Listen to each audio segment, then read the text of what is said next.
Hello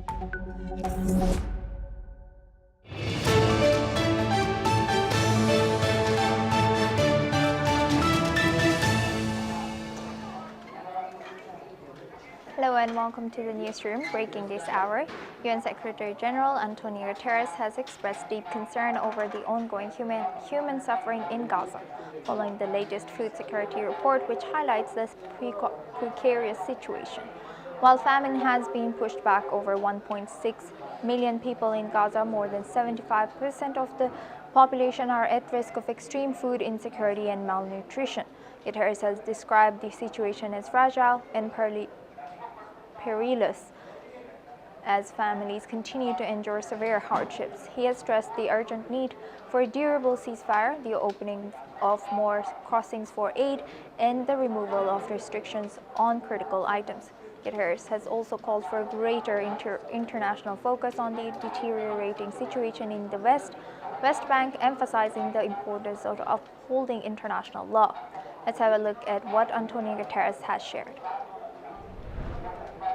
Today, the world received the latest IPC report on food security in Gaza. Famine has been pushed back.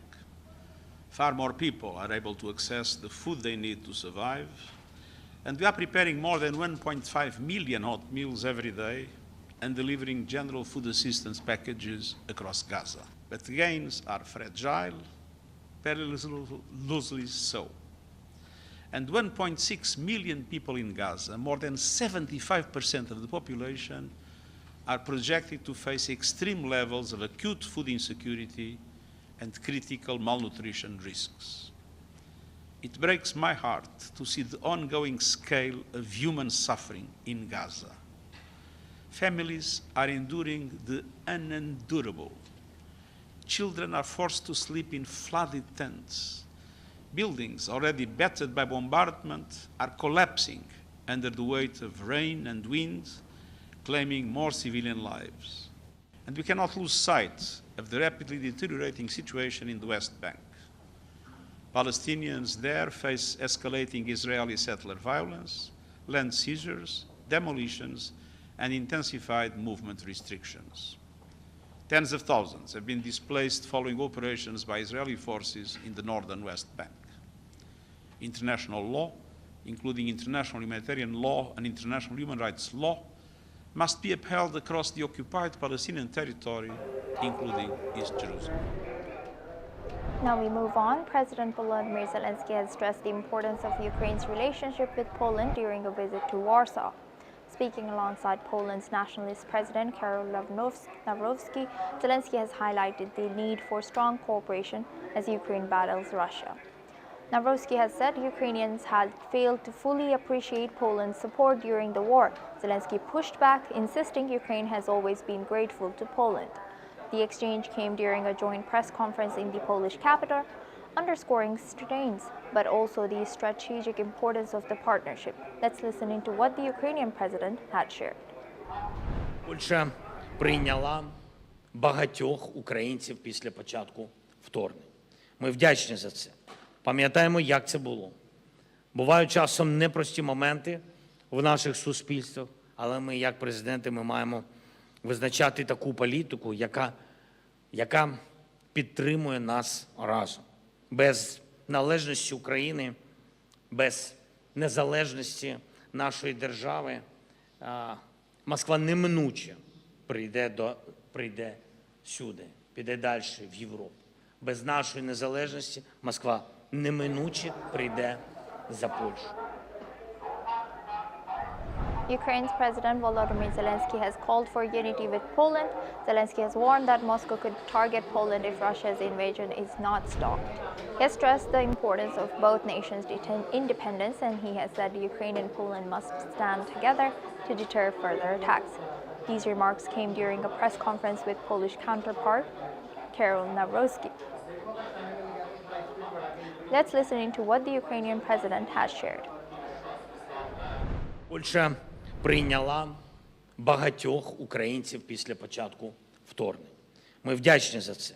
Пам'ятаємо, як це було.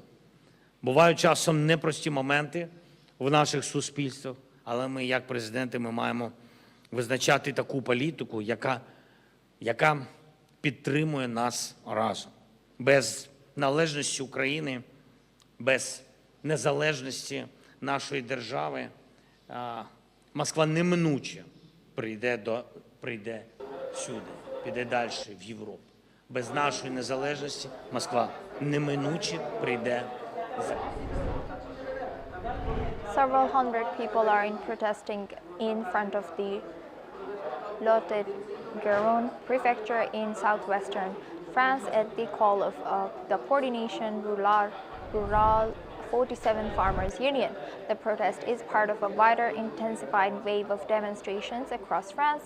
People are primarily demonstrating against the government's policy of massively culling entire cattle herds in response to the cases of lumpy skin disease and the potential impact of the EU-Mercosur trade deal. Farmers argue that the government's policy of slaughtering an entire herd, even if only one animal is infected with lumpy skin disease, is disproportionate, financially devastating, and threatens their livelihoods. They are demanding a nationwide vaccination program as an alternative to the systematic culls. Protesters are expressing discontent over the potential EU-Mercosur trade deal, which they fear will lead to an influx of cheaper agricultural products from South America that do not meet the stringent and production standards imposed on French farmers, is what some of the farmers have shared.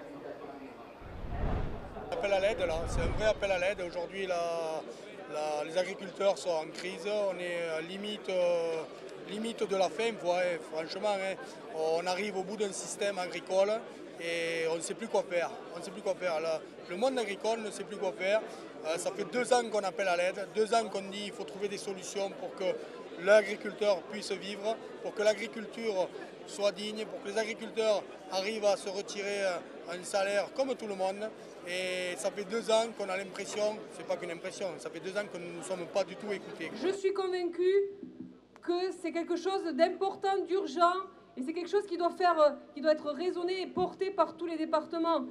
Je vous demande à tous, vous êtes tous responsables à un moment donné de quelque chose, que ce soit dans votre structure, qu'elle soit petite, grosse, dans votre conseil municipal, vous êtes maire, très bien, vous êtes que conseiller municipal, on s'en fout, c'est très bien. Faites des motions partout, dans les concessions, chez les négoces, partout, envoyez des courriers de soutien à ce moratoire pour qu'enfin on puisse nous libérer et qu'on puisse produire, travailler, s'en sortir dans ce pays. J'en ai marre, putain. Alors le combat il est difficile avec l'ONU, il était difficile avec le Mercosur. Et là c'est pire, c'est que tous les parlementaires de France ont dit non au Mercosur. Et qu'on arrive derrière à avoir un président qui n'est pas très clair. Alors maintenant c'est repoussé. Vous savez, toutes les choses qui sont repoussées, ça ne m'intéresse pas tellement. C'est pas on repousse, c'est on arrête, c'est un accord. Now we move on to Asia. 3 people have been killed and 5 injured.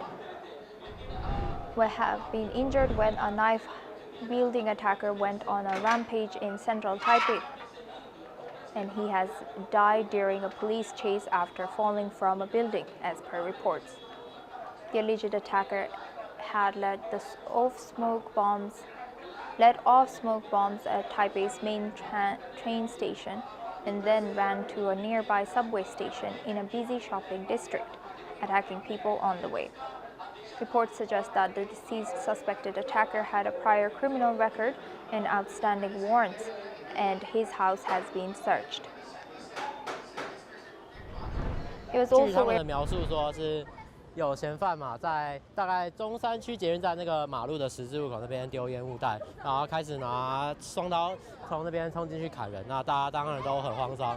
那毕竟也是一个危急时刻，所以我当下采取的措施是让其他客人都先躲下来避难，避免大家被看到啊，因为毕竟被看到被砍的风险就是增加。因为这毕竟就随机砍人，你不知道什么时候会发生，然后而且大众运输工具。你也不知道什么时候会发生就这种事情，我觉得很危险。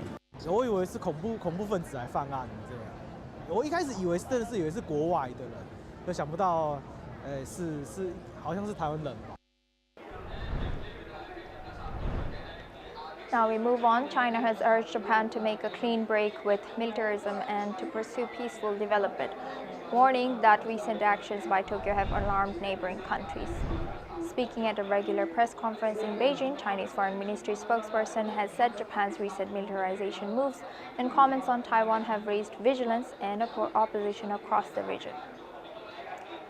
He has also said history shows that return to militarism would be a dead end for Japan, recalling the heavy cost borne by the Japanese people after the end of the Second World War.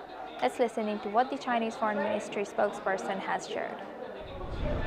80年前，日本人民得到的是一张战争能够胜利的空头支票，背负的却是完全失败的惨痛代价。历史和现实证明，重走军国主义是邪路，也注定是一条死路。与军国主义彻底切割，真心走和平发展道路，是日本获得国际社会，特别是亚洲近邻信任与理解的重要前提，也是符合日本人民根本利益的。 Now we move on to Russia. Russian President Vladimir Putin at his annual press conference has said that Moscow does not believe Ukraine is ready for peace talks. He has also emphasized that Russia is ready and willing to end the conflict with Ukraine peacefully, based on principles he has said that he had set out at the Foreign Ministry in 2024. Putin has also said that Russian troops have already entered the Kuliai settlement in Zaporizhzhia region of Ukraine. Meanwhile, Ukraine and Russia have carried out a new exchange of bodies of dead soldiers. According to Kremlin aide Vladimir Medinsky, Russia has handed over the remains of 1,003 Ukrainian servicemen and has received the bodies of 26 Russian soldiers from Kyiv. Let's listen into what President Putin has shared. Они и тогда этого не захотели. И по результатам переговоров в Стамбуле сначала согласились, практически парафировали, а потом отказались, выбросили в корзину все эти договоренности. И сейчас, по сути дела, отказываются от завершения этого, готовы вести какой-то диалог. Единственное, что я хочу сказать, мы тоже всегда об этом говорили, мы готовы и хотим завершить этот конфликт мирными средствами на основе тех принципов, которые были изложены мною в июне прошлого года в Министерстве иностранных дел Российской Федерации и при устранении первопричин, которые привели к этому кризису. Быстрыми темпами двигается по Запорожской области и освобождает один населенный пункт за другим. Сейчас, вы знаете, бои идут в городе Гуляйполе. Город разбит рекой на две части. Основная часть находится на правом берегу реки. Наши ребята переправились через реку, преодолели этот водный барьер, вошли в город, 50% города под нашей контролем. China has said that it is stepping up efforts to calm rising tensions between Thailand and Cambodia. Beijing says it is actively mediating to push both sides towards an immediate ceasefire. Foreign Minister Wang Yi has spoken with his Thai and Cambodian counterparts, and a Chinese envoy has visited both countries. Let's listen into what the Chinese Foreign Ministry spokesperson Goh Jiakun has shared. 作为柬埔寨和泰国的友邻和朋友，中方高度关注当前柬泰边境事态，不希望看到两国兵戎相见，对冲突造成双方平民伤亡深感痛心，一直在根据两国意愿积极斡旋劝促，为两国对话创造条件，提供平台。昨天，王毅外长同柬泰外长通话，外交部亚洲事务特使再次赴柬泰两国穿梭调停，推动双方相向而行，尽快实现停火，重建和平。 Now we move on. The push comes ahead of a special ASEAN meeting in Kuala Lumpur on Monday. The border conflict is the worst in decades. Around 60 people have been killed and more than 500,000 displaced. Fighting has then resumed on December 8th, breaking a truce earlier brokered by US President Donald Trump.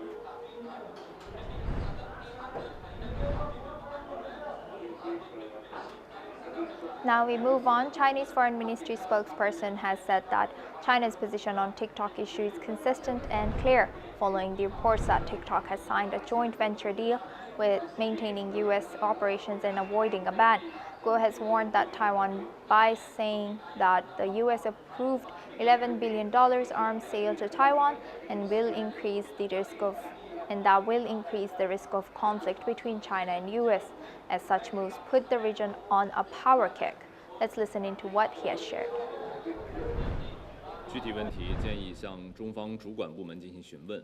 中方在 TikTok 问题上的立场是一贯明确的。中方十分关注媒体上相关的报道，如果相关消息属实，则事态相当严重，暴露出日方一些人企图突破国际法、拥有核武器的危险图谋。中国和国际社会必须高度警惕，严重关切。所谓驻台应对威胁，只会助长台独嚣张气焰，让台湾老百姓坐在火药桶上，把台海推向危险境地，也势必推高中美冲突对峙。 Now, deep concerns have been expressed by China after reports emerged from Japan. It has been reported that a senior security official has suggested nuclear weapons be acquired.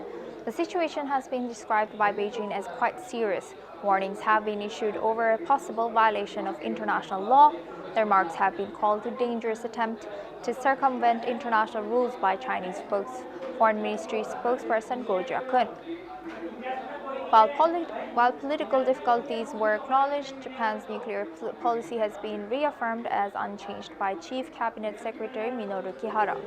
The remarks have surfaced amid strained China-Japan relations. Let's listen in. 中方十分关注媒体上相关的报道，如果相关消息属实，则事态相当严重，暴露出日方一些人企图突破国际法、拥有核武器的危险图谋。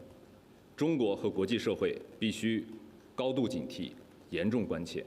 现在日方一些势力又放风要拥有核武器，反映出日本右翼保守势力复活军国主义、摆脱国际秩序约束、加速再军事化的野心。 The unrest in Bangladesh, followed by the death of July uprising leader Sharif Osman, has led to the suspension of Bangladesh's top newspaper Prothom and Daily Star, as the protesters have torched its offices in Dhaka. Meanwhile, security forces have fanned out across Dhaka and other cities after overnight violence over the death of a youth leader. Protesters torched and vandalized leading newspapers, including Prothom Alo, and the Daily Star. The interim government led by Muhammad Yunus has urged calm and promised a transparent probe as elections loom on February 12 next year. Anti-India protests have intensified as well, and on Saturday has been declared a day of state mourning. Let's listen into what some of the residents has shared.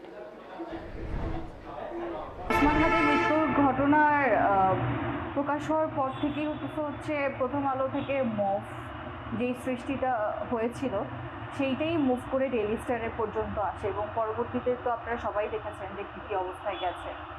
এখন বর্তমানে যে অবস্থা আছে প্রতিটি floor হচ্ছে মানে প্রতিটি ফ্লোরের অবস্থা খুবই দুর্বিষহ এবং পুরো একটা অফিসকে কীভাবে এক রাতের মধ্যে শেষ করা যায় এটার একটা উল্লেখযোগ্য উদাহরণ আমরা দেখতে পাচ্ছি এখন। আমরা ফোর্সকে মোবিলাইজ করছি এবং প্রয়োজনীয় ইনস্ট্রাকশন ব্যবস্থা নিচ্ছি, আমরা যতটুকু পারছি আমরা করছি, আমরা ব্যবস্থা নেইনি এরকম না। আচ্ছা, সেক্ষেত্রে এখন কোনো ব্যবস্থা নেবেন কিনা যে যারা এই ঘটনা ঘটিয়েছে এখনো তাদের বিরুদ্ধে কোনো ব্যবস্থা নেওয়া হবে কিনা? আমাদের পর্যাপ্ত ব্যবস্থা আছে, এইটা কি ব্যবস্থা নেবে এটা পরবর্তীতে সিদ্ধান্ত হবে, এখন এই মুহূর্তে এটা বলা যাচ্ছে। রাষ্ট্রের চতুর্থ স্তম্ভ হচ্ছে মিডিয়া। এখানে তারা যদি কোনো দোষ থাকে ত্রুটি থাকে তাদের সমালোচনা করতে পারে, আলোচনা করতে পারে। তাদের জ্বালা একটা অফিস পুড়িয়ে দেওয়া তো কোনোভাবেই কাম্য নয়, কারণ এখানে অনেক রাষ্ট্রের ডকুমেন্টস থাকে, অনেক তথ্যপত্র থাকে, এটা কোনোভাবেই কাম্য হতে পারে না। কারণ এটা হচ্ছে তাহলে ফেসিবাদী সিস্টেমে আবার অবতারণা হলো, কারণ যেহেতু সরাসরি। Now we move on to Europe. Following an EU summit in Brussels, French President Emmanuel Macron has said that Europe will have to find the right framework to re-engage in Russia-Ukraine discussion in a proper manner. Speaking at a press conference in Brussels following an EU summit, Macron has emphasized that Europe must find its own framework for engagement rather than relying solely on intermediaries. Earlier, European Union leaders failed to coordinate the use of frozen Russian assets for a reparations loan for Kyiv. Instead, they agreed to lend Ukraine 90 billion euros for the next 2 years. Let's have a look at what President Macron has shared. Il va redevenir utile de parler à Vladimir Poutine, oui. Et de toute façon, je constate qu'il y a des gens qui parlent à Vladimir Poutine.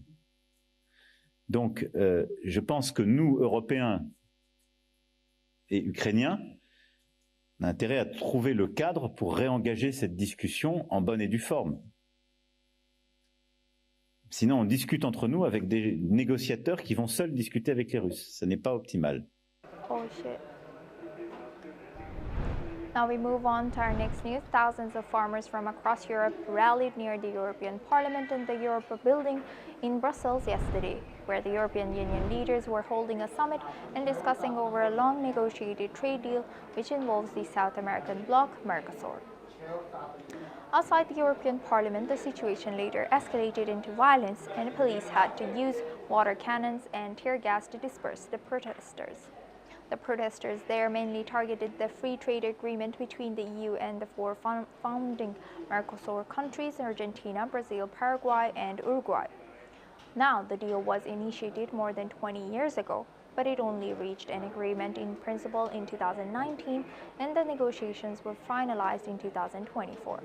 The latest proposed pact would expand EU export of vehicles, machinery, wines, and spirits to Latin America, while also easing access for South American exports of products such as beef, sugar, rice, honey into the European market. Let's listen into what the EU Commission President and French President has shared. Yes, I'm confident that we have the sufficient majority. There is still, as I said, work to do with member states. Therefore, we needed a slight postponement. But, I mean, my friend Antonio Costa has said it already. After 26 years of negotiations, a delay of 3 weeks, I think, is tolerable. It's amazing that we are moving towards the conclusion of this so important trade agreement. And I'm very confident that we'll bring it home. C'est trop tôt pour vous le dire, je ne sais pas. Beaucoup de gens nous ont dit, quand on a dit il y a plusieurs mois qu'il fallait clause de sauvegarde, des clauses miroirs, que ça allait être possible. Moi-même, je disais il y a quelques semaines, je suis positif mais vigilant et on voyait des avancées. Puis après, on n'a pas été assez vite. Donc, ce qui m'importe, c'est le fond. Ce qui m'importe, c'est de tenir les engagements. Ce qui m'importe, c'est qu'on fasse ce qu'il faut pour protéger notre agriculture, pour protéger notre sécurité alimentaire, pour protéger le... With that, it's a wrap on the newsroom. Keep watching NewsX World for more breaking updates.